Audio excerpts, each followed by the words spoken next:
Okay, Garden of Terror! So I have a bit of a deja vu. We were already here. Apparently they selected the first pick when they started this map initially. But we're in the loser's bracket now. We have the Cats going up against questing another best of 3 series, obviously. Garden of Terror is kicking us off into this match.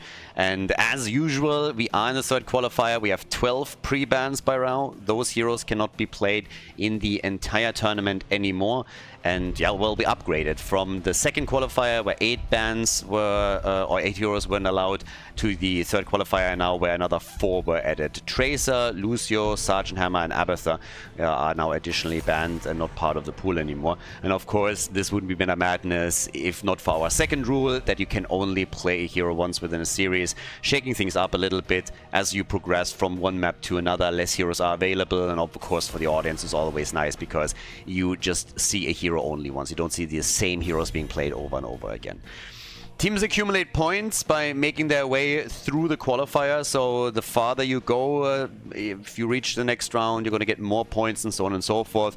After all 5 qualifiers, those points that you got will be accumulated, and then the teams at the top make it into the playoffs, where they will play for the $2,000 prize pool. As mentioned before, the whole tournament organized by me, and also the prize pool set up by me, since we don't have a big name sponsor or anything this time. And we are looking at, unfortunately, a Samuro ban. I would have loved to see him in there.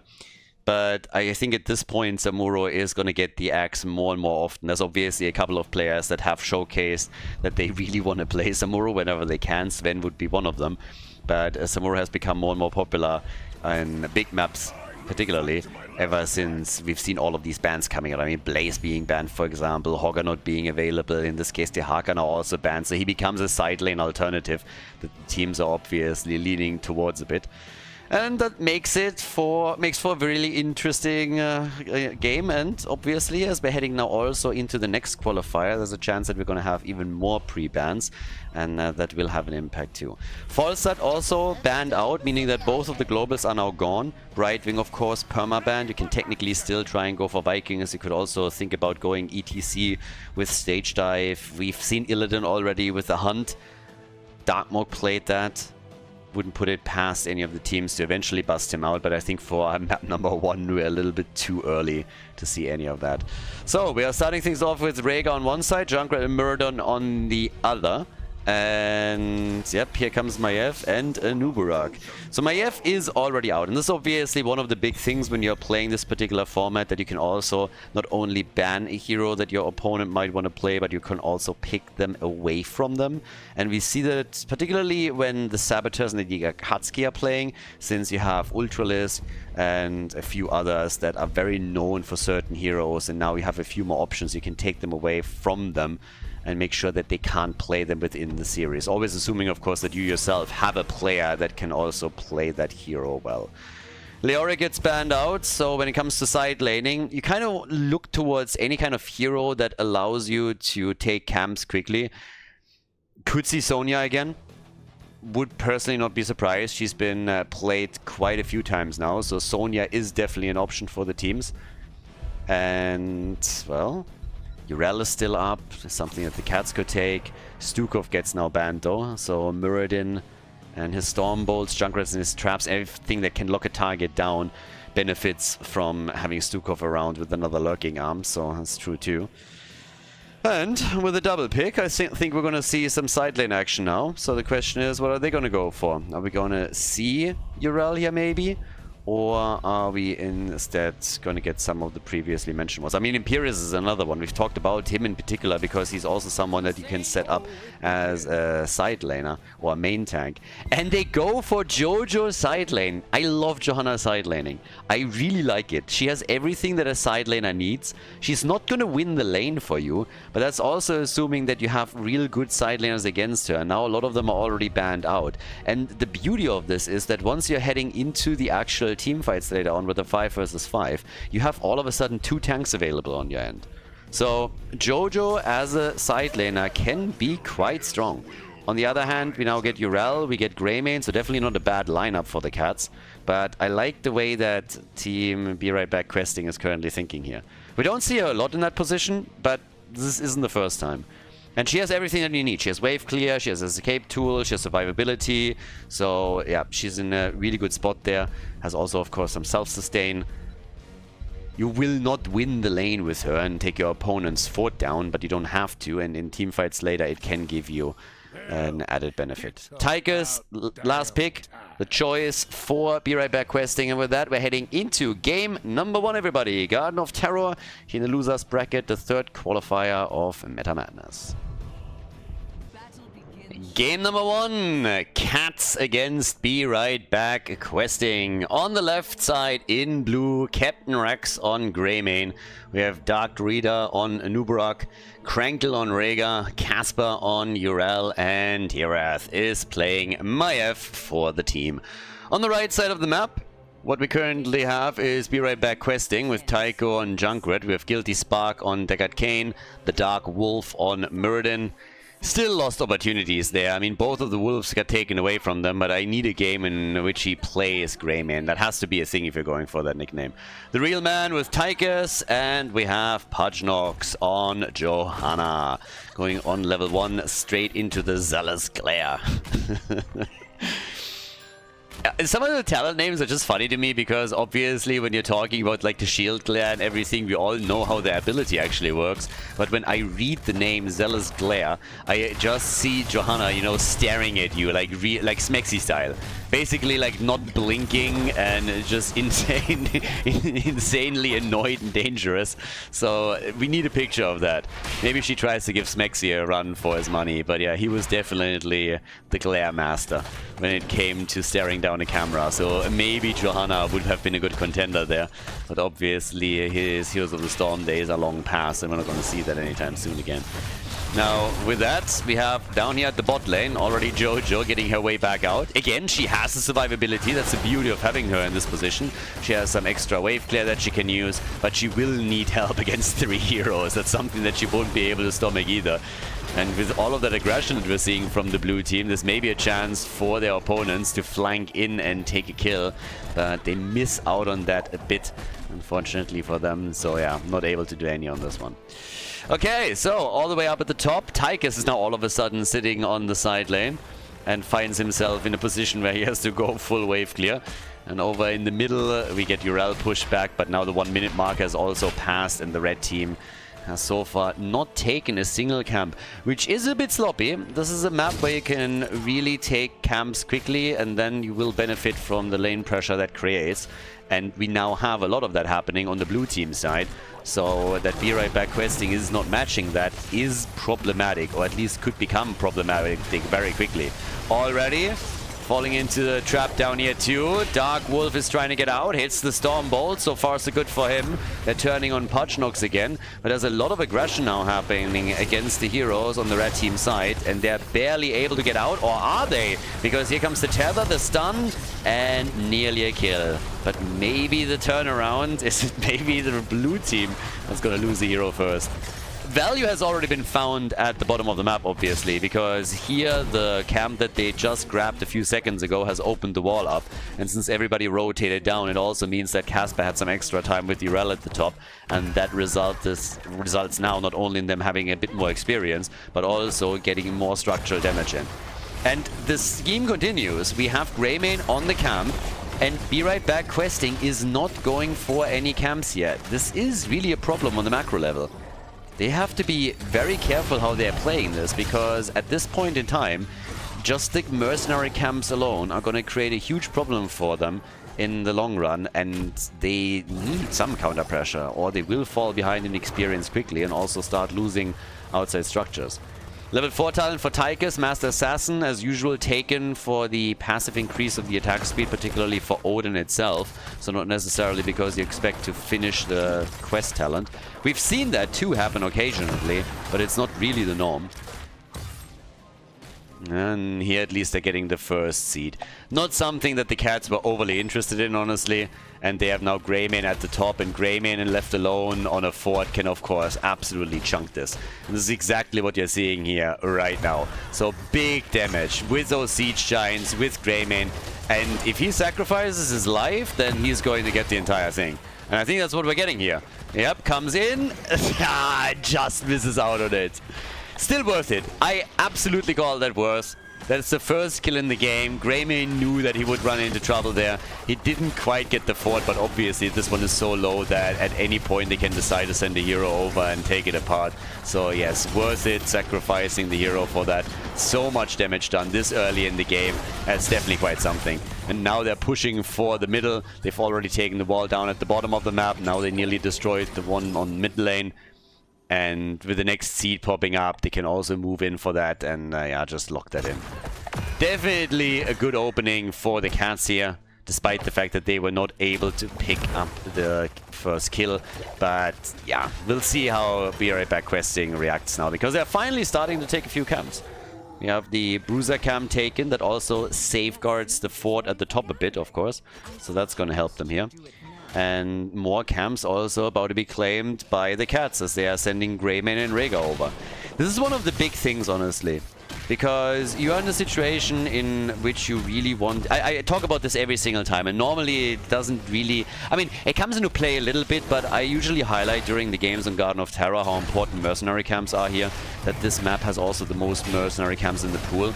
But traditionally, we have both teams going very quickly for these, and most of them also draft some of their heroes that are specifically dedicated for exactly that purpose. But now that heroes like Hoggar, for example, are banned out completely from the tournament, you can really tell that the team that is more diligent about those camps is getting themselves a structure lead very quickly. That doesn't mean that they're going to win the game. If they are not succeeding in the team fights, then they're still going to be in trouble here. But it definitely gives them a nice leg up over the opponent's team. Jungler goes down, and yeah, oh, nice. That could have been a counter kill against Nubarak, but yeah, he survives. Now they go for Tychus, and Tychus is dead too. So they're getting 2 kills, and they're working on the 3rd. Even the Cocoon is now out, since they just got level 10 abilities. It's a triple already, as they're taking Jojo apart, and now Muradin is the next one on the menu. Degard Kane gets disked by Maiev, but they're all a bit too low. There's no minions to soak the shots of the forts any longer, so they're all just falling back here. But still, very nice start for them, and now Hirath on his way up towards the top, so he can easily take that fort, and this is exactly what we're going to get from him. So, fort gets destroyed. We are 6.5 minutes in. That's when the first one falls. Urel has now also started to go for the next camp. And just to give you a bit of an idea with mercenary camps, I mean, look at the difference here. So they're doubling the red team's mercenary camp experience. I mean, easily doubling that. That is pretty impressive. That's quite something. And of course, they're also now going to get some increased passive experience after they just took the fort out. It's not going to snowball this too hard. It's going to take a while for that to really take effect, particularly, of course, if they're able to pick up a few more forts and structures, but it's still kind of noteworthy here. And already Nubarak is looking for the next target. They got Muradin at the front, so the tanks are basically just sniffing each other. Who would you rather sniff, Muradin or Nubarak? I'm actually not sure. So yeah, the 2 tanks just like diving around over here in each other's face. But yeah, if this was a dog contest or something, I mean, I don't know who smells worse. On the one hand, your mind immediately goes to Nubarak. On the other hand, I don't really think that Muradin showers. I don't think that's the thing. So yeah, I think I'll pass on both of them. But still, it's more of a philosophical question, of course. So Greymane is doing what Greymane does, Worgen form and take some structures down. And if the team wants to be successfully defend... I mean, honestly, questing is falling a little bit ahead, right? A bit apart right now, because they're losing in the middle, and they're also still having a problem up at the top lane, where there's a siege giant camp that helps out any minion wave that moves through here. So, yeah, Tigers is now gone. That's a 4th kill for the blue team. And they are in real trouble here. They're getting pressured pretty much everywhere. Guilty Spark a bit low too. Tries to come back in here. Casper careful. And Nubarak with another stun. They're trying to make the play. Dark Wolf with Avatar and Muradin. But while all of this plays out, at the top the wall is slowly getting destroyed. So yeah, this is some decent damage. And now also level 13 in the hands of the Cats. So right now we got 4 kills to 1. And they are going to be able to take another fort down as well, I suppose. And maybe even get a kill. Nice Ancestral. They're still going for... Oh, Junkrat! And him chasing Junkrat resulted with him dying. But they still got the fort at the bottom, and now Urel is damaging the one in the middle even more. So, they might have lost the Nuburak, but I'm still calling Worth here. So, yeah. Still call Worth on this. This was a very successful push, generally speaking. A lot of structures destroyed. We have them with a 1-level lead, even more than that. And the red team has now decided that it's time to play more aggressive and try and steal some of these camps away. 18,000 damage for Muradin, 19,000 for Maiev.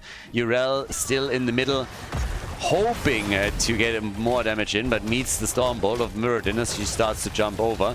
Skullcracker also being a bit of a pain. And yep, there's another one. And that Skullcracker forced the ult. That last Skullcracker there just forced the ult from Urel. If not for that, she would have been able to easily move away here. But instead, we now have level 13 talents on both teams. Urel had to use her ult and burn the cooldown. We get healing static, so we get an easy double clap and some extra heals in those big team fights. And the Neosteel coating for Tychus. Oh, Junkrat then again does not have any Neosteel coating. And that is glaringly obvious in the fight as he just gets destroyed. Gets absolutely smacked around. Now, Dark Wolf or Muradin gets stunned once, twice, tries to get out here. And I think he's gonna fall. Yep, Muradin is gone. That's 7 kills to 2. Deckard Cain also dead, and now they're chasing the rest of them. Maybe Jojo is able to get away if she can squeeze past. And she can. Gets the Blessed Shield out and gets a kill. Nice. Pachnox, look at you. That little beast. Beautiful kill by him. Oh, we're taking another look at that.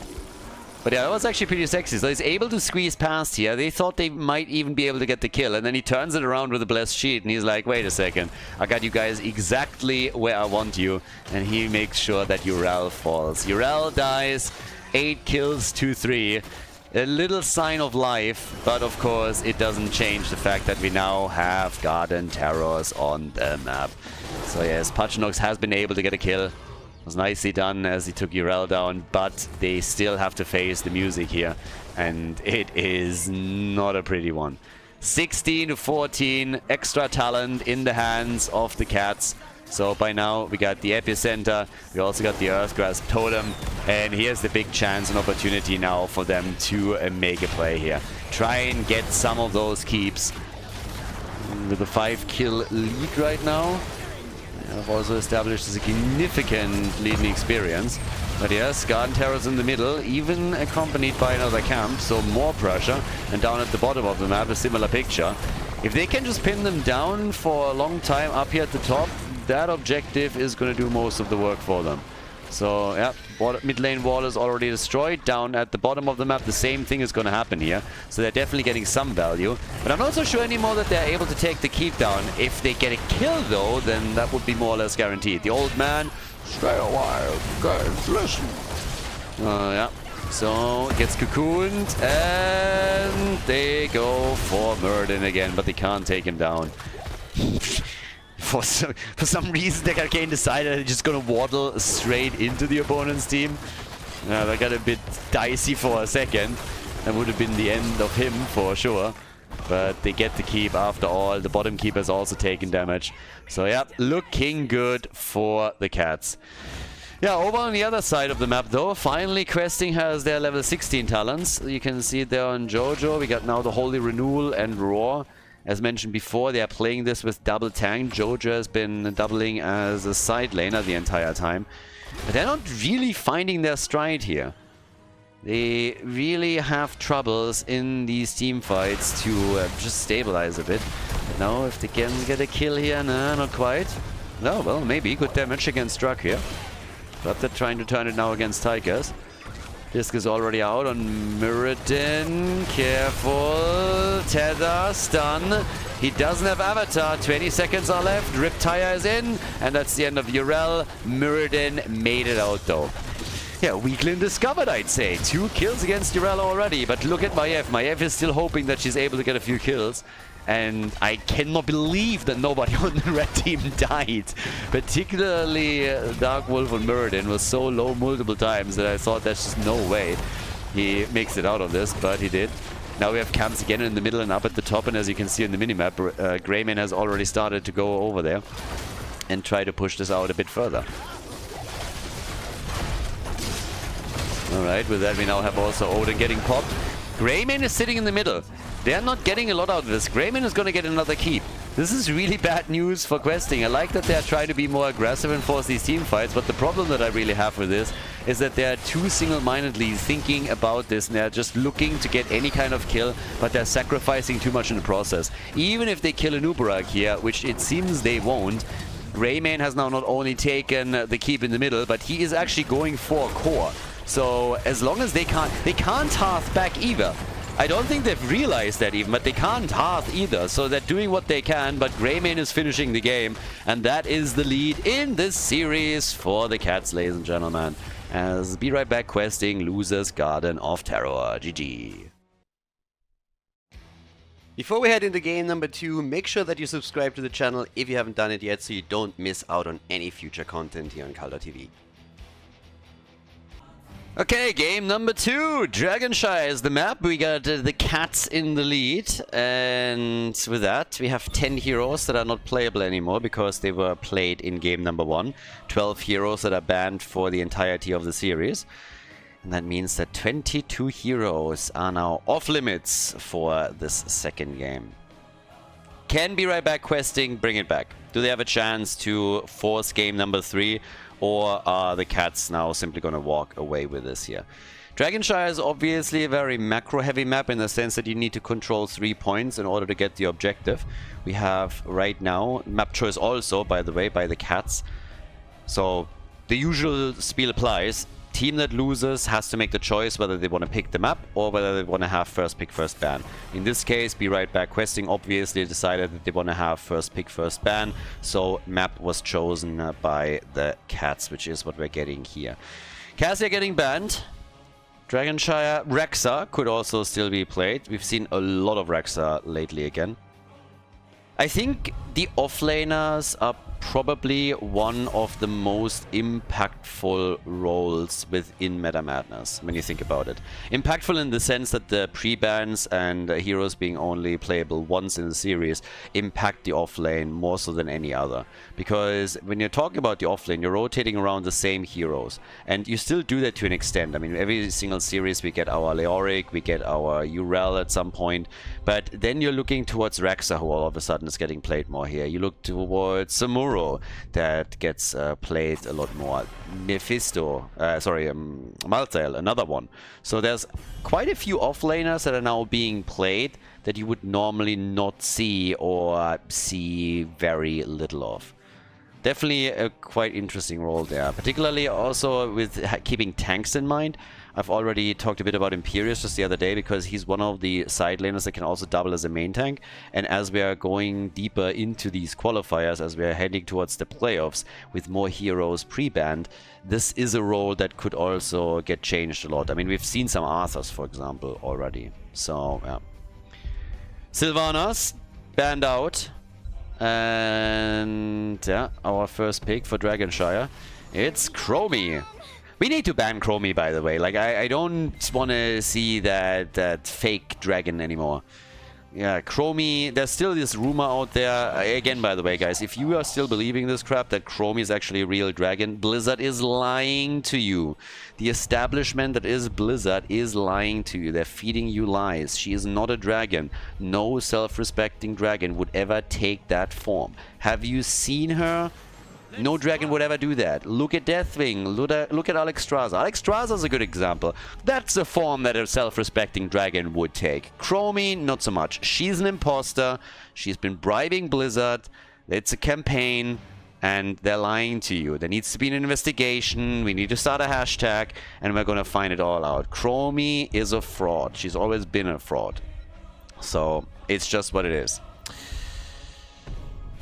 Alright, so Stukov gets banned, and we got Zeratul. Chromie is the George Santos of the Nexus. That's all I'm saying here. Okay, Zeratul is banned, Stukov is picked, sorry. That's, by the way, a really nice one. I like that a lot. So that we're actually getting Zeratul a bit more, totally on board with it. Because I love myself a good Zeratul player. I am very impressed, by the way, with all the teams that Zeratul was played against thus far, of how well they dealt with Zeratul, but it's just always fun to see him jumping around here and doing that thing. Alright, so Falstad and Dehaka are getting banned out, why am I talking bans the entire time? Like, I want to ban everything, apparently. They're getting picked. So, of course, they're not available for the rest of the series anymore, but they're actually getting picked. So, yeah, in my head, everything is a ban at this point. But we get double globals. We have 2 globals, and, yep, with that, they can easily rotate between the lanes. They can also more easily go for some of these shrines. So, me likey. Uther is also getting the hammer. He's actually getting banned. Words, meaning. I know that these days a lot of words have lost their meaning, or people pretend they don't know what they mean any longer, but a ban is a ban. And Uther got banned. He got the ban hammer. We swung it hard and we hit him straight in the face. So, blue team. How are we going now? What are the cats gonna get? We need some frontline. Stitches! Stitches and Oriel. She has also emerged from the healer pool, thanks to all the pre-bans. So yeah, we get Stitches in the house. And with a hook. Follow-up from the Haka, particularly the Gust though. They can isolate the target. Oriel can come in, swing the whip a little bit. And yeah, I like that as least as a concept. So I actually like the way that they're currently doing this, because they have 2 different approaches. They have the macro approach, where they can just play around the map a little bit and play the macro game, and then they also have Stitches and they can do some isolation plays. Then again, on the other side, we now have ETC and Illidan. Okay, Zeratul Illidan on the same team. Damn. Okay, and Thrall to counter that a bit. Alright guys, I'm game. I'm absolutely game. Let's go Dragonshire. Map number 2 in the best of 3 series between the cats and Be Right Back questing. The cats are in the lead, and on the left for the blue team we have Drakia on Thrall, Captain Rex on Falstad, Herath is playing Stitches, we get Casper on Dehaka, and Krankle on Oriel. Alright. Chromie is already getting excited. She hears the whip and she is getting excited. I mean, we know what she's in for. So, yeah. I think that's what I just said, but yeah, thank you for clarifying. So, Mr. Tycho and Chromie, we get Guilty Spark on Stukov, the Dark Wolf on ETC, the Real Man on Zeratul. Could argue that you should play Illidan, and Illidan himself is played by Pudgenox. So, let's go. Some stacks in the game. Yep, we also get the Gathering Storm. There's the first hook. Follow-up is ready. They're trying for the kill, but ETC is out. Nice. Saving the day for him. Quick slide. But I already like what we are getting here. I just want to see Illidan and Zeratul do well. I'm not even saying they need to win the game or anything, but it just needs to be a fun one. So, let's see what they can do. All the way topside, Illidan going up against the Haka right now. And over here, the rotations are being cut off. They try and go for Stukov. Might even be able to get a kill. Zeratul has to jump out too. So at least the red team didn't lose a hero yet, but you can already tell that both of these teams are looking very aggressively for their first kill. Also, noteworthy, we are currently looking at a cleave build on Zeratul. So he's actually not he might not be going for Might of the Nerazine here. We might get a Void Prison setup from him. We'll see how far he goes with this, but yep, cleave build for Zeratul. Could still go for a bit of a hybrid, of course. And both teams now with camps. This is actually something that disappointed me a little bit with the red team on the first map. If you're playing on Garden of Terror, you really need to do better with your mercenary work. And we saw pretty quickly how much they lost just in front walls and structures, because they never really took all of their camps when they had an opportunity to do so. In the late game, I'm totally happy to let it slide a little bit. There, they had other issues. They were trying to force something. But yeah, just generally speaking, at least in the early game, you want to make sure that you're getting your camps as quickly as you possibly can. So, with that now said and done, we have a bit more pressure against the red team, given that the blue team is getting control over those shrines quite a lot. In this case, we also have the biotic armor for Stukov. Double control again, and they're looking for the first blood in the game. Can't quite get it yet. Alright, up at the top, Illidan is retaking. Still fighting this out with Dehaka. And Zeratul still locked in the middle. Illidan, of course, also working on his level 1 quest a bit more. He's going to try and stack that further as much as he can, get that single target damage going here. They have to send somebody topside eventually. I mean, the Haka is going to have a tough time dealing with both of these lanes if Zeratul and Illidan are just sitting on them. So that creates a 4 versus 3 at the bottom of the map, obviously. Zeratul is now trying to mitigate that by moving in here. But I think they're hunting Illidan now. And they're hunting Auriel. Yeah, she's the first one to fall. Auriel is gone, and that is first blood. So, off to a good start. They get first blood, they get their kill. And now a chance to maybe even lock another one in. They go for Drag here, and Thrall gets kicked around. Yeah, that Ragdoll was not a happy customer. And their body blocking Stitches into oblivion too. He's also going to die. Stitches is dead as well. So with that, the cats have now 2 kills that they have to catch up on. They're still controlling both of the shrines, but that doesn't help them at all if they're not able to do anything about the in the middle of the map. Also, Illidan now with Unbound. Chromie still sitting down at the bottom of the map, trying to retake this one. And here we go. Yeah. Starting to claim that. Mid lane still getting attacked here. I mean, we have level 7 now on both sides. We get Wormhole, Cleave build continued, and on level 7, follow through. I am still not a fan of that talent for reasons that are pointed out multiple times. If you want to go follow through, then first of all, I would really like you to go at least for the Echo thingy. I don't even know what it's called anymore. The Echo thing, you know, like, right? The other talent on level 1. Yeah. So, follow through just generally. If you compare it to the alternative, it's just, it doesn't give you as much damage usually. You have to be pretty much a mechanical genius to really get value out of it. You know, if Snitch all of a sudden comes back and decides that he wants to play follow through, then I'm sitting here and I'm saying like, all right, I'm looking at you. I'll give you a chance there. But no disrespect to Drag here, I just don't think that he's going to be able to get much more damage out of this. And he is giving up some self-sustain as well if he would go into the Ancestral Wrath. So, yeah, he's kind of bad.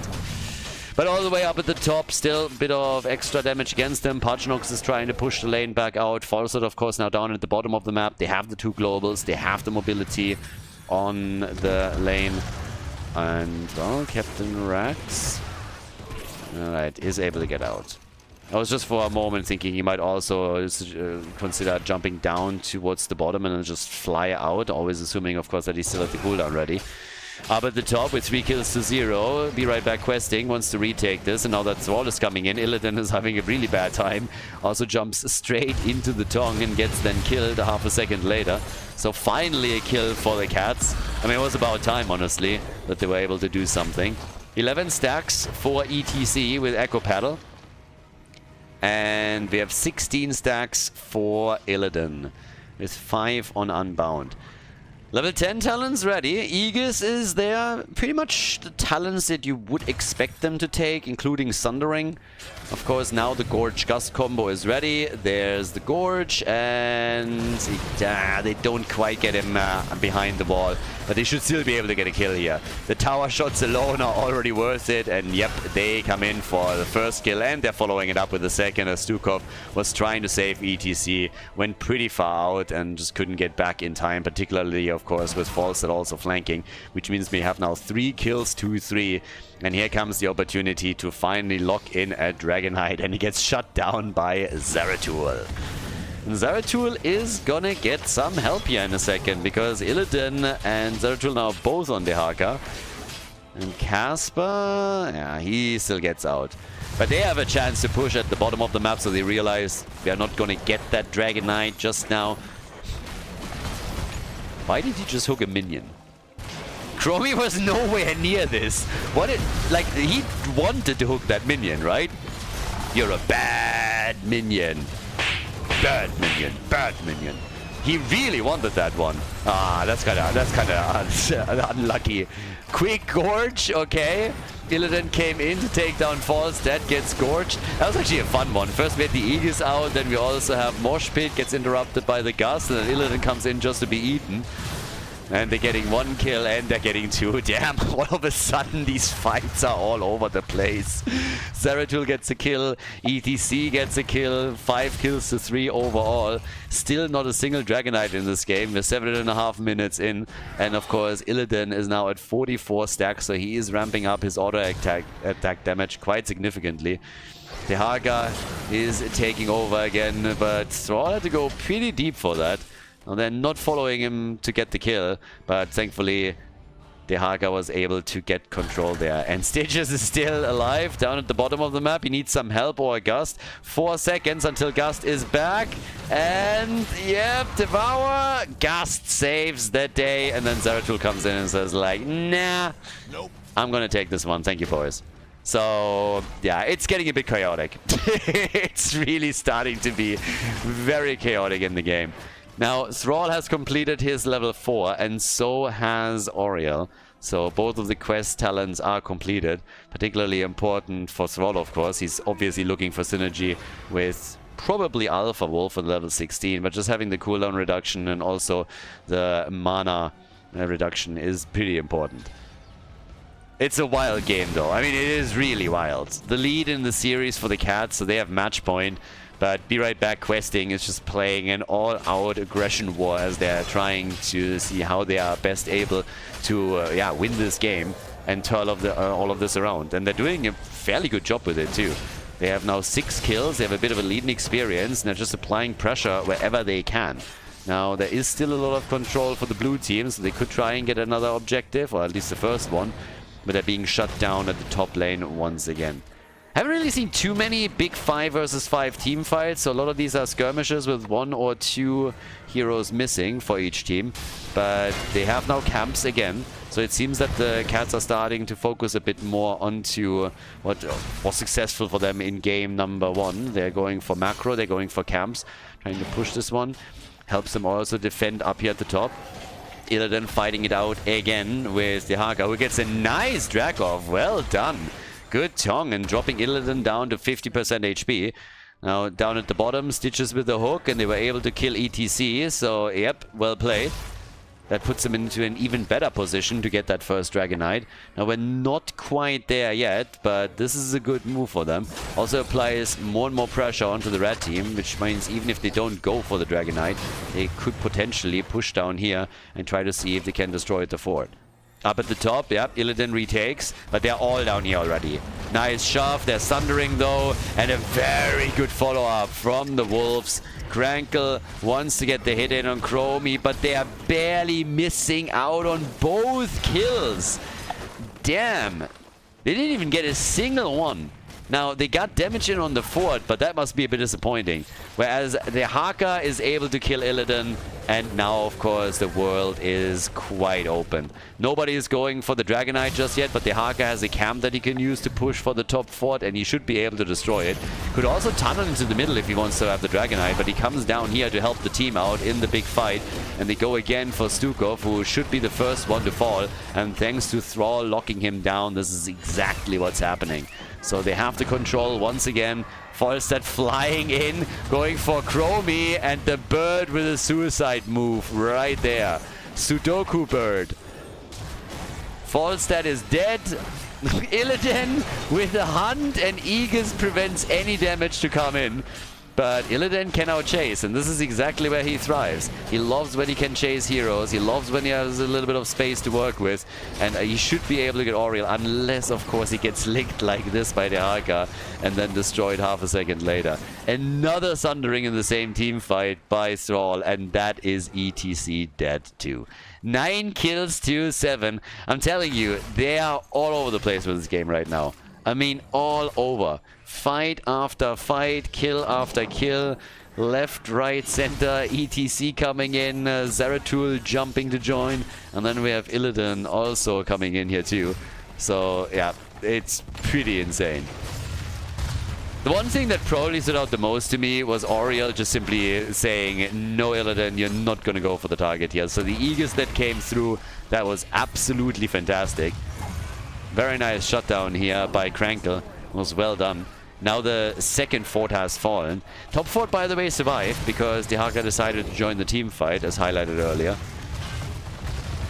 Definitely the correct decision, given how much damage they were able to do against the opponent's team. But yep, now they're going for Illidan again. Dehaka once more with a nice move. They go for the kill. And Illidan is more dead than alive at this point. He already died 4 times. The only 2 heroes that haven't fallen in this game yet are Zeratul and Dehaka. But they are hoping with that ETC kill that they just got that they can now take down that keep. And that would be the first one to get murdered. So let's see if they can take it down. 11 kills to 7. Keep is gone. And that's where it's going to end for now. I don't think they're going to push further than that. But obviously, for Be Right Back questing, they're now in that very uncomfortable situation where they realize that their opponent is going to pick up the early level 20 unless they are able to force a team fight before it happens and get a few kills in. Also, ETC... Ooh, no. Stukov! No! Demoted. That is not the positioning that we expect from an Admiral. I don't care if Stitch has hooked you or not. I really don't care. If you're an Admiral, you need to know better. You gotta do better. That's just what it is. So yeah, he gets demoted. But what I wanted to say is that ETC has actually not completed his level 1 quest. We are 13-14 minutes in and we're on level 17 for the red team. And they have not been able to get ETC's quest completed. So that is also quite annoying for them. But maybe no. 50 stacks also for Illidan. I mean, at least our boy is stacking, right? Get another minion there. Chromie's, by the way, what is Chromie's wave clear damage? 96,000. She's been doing more wave clearing than anything else. Look at Chromie's number for just a second. She's been pretty much used as a wave clear hero. 26,000 damage. So she's behind Illidan, she's behind Zeratul, and she's basically barely ahead of Stukov. Chromie has done more on the side lane to stop these waves than anything else. So yeah, she's basically a wave clearer for them. If that's the role that you were looking for, then someone like Gul'dan might have been the better choice. But yeah, they have a level 20. Talking about level 20s, obviously we have it for the cats as well. So we got World Breaker and also the Diamond Resolve right here. Get the extra armor in. And this is another Dragonite. 15 minutes in. This is not going to be contested. They got the globals and now they can go for keep or game. One of the two. They got a decision to make. We have 15 minutes into the game now. So what are you going to aim for? And they are okay, alright. For just a second I thought that Thrall really thought this through and he's just like, you know what, we are going for the keep instead. But he just went into the middle to drop a quick Dragon's Breath. So core indeed it is. Stitch is still waiting and looking for a hook. But yeah, they're going to try and take the core down. Going to try and win the series. Move on to the next round of the losers bracket. Yeah, the Dragon Knight is already slapping. My boy is doing some damage here.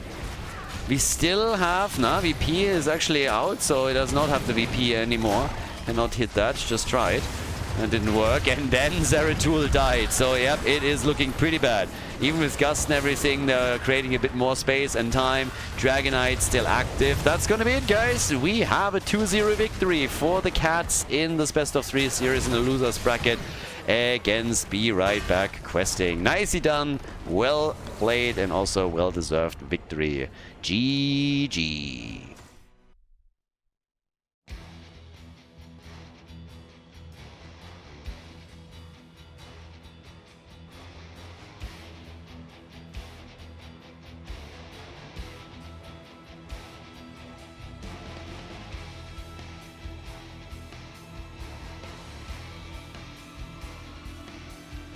Thank you everybody for watching the video today. I hope that you enjoyed the show and the commentary.